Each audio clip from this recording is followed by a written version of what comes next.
Greetings and salutations, YouTube. This is Fragments of Memory, aka your friendly neighborhood armchair philosopher.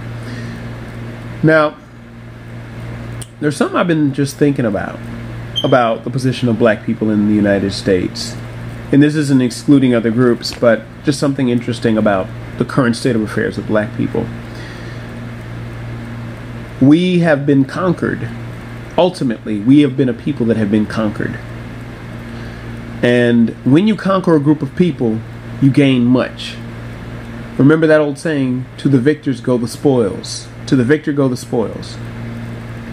The first thing is you get to control the people themselves. You get to control where they can go, where they cannot go, where they can come, where they can leave, etc., etc.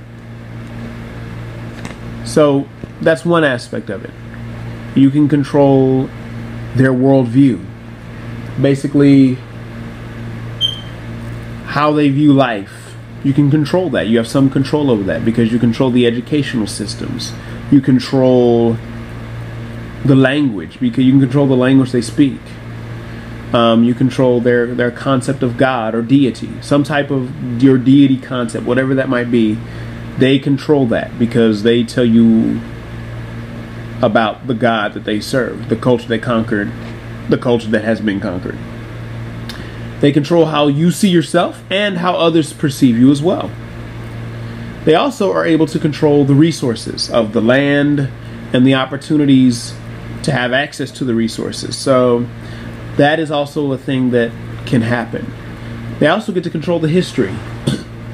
And the musical, the Alexander Hamilton musical, there's a song where they keep refraining the words, who lives, who dies, who tells your story.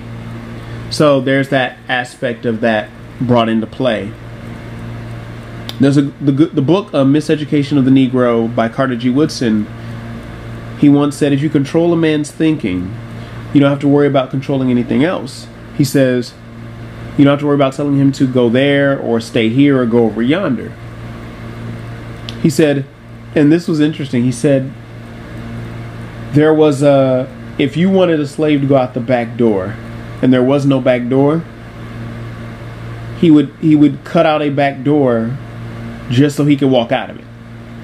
Or words to that effect. I'm paraphrasing, I'm not actually giving you the quote. But that's very interesting.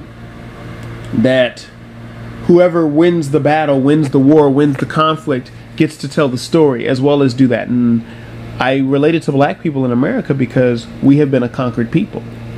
We have been conquered by other groups, and we basically have become these vassals for these other groups. And we don't produce anything. We're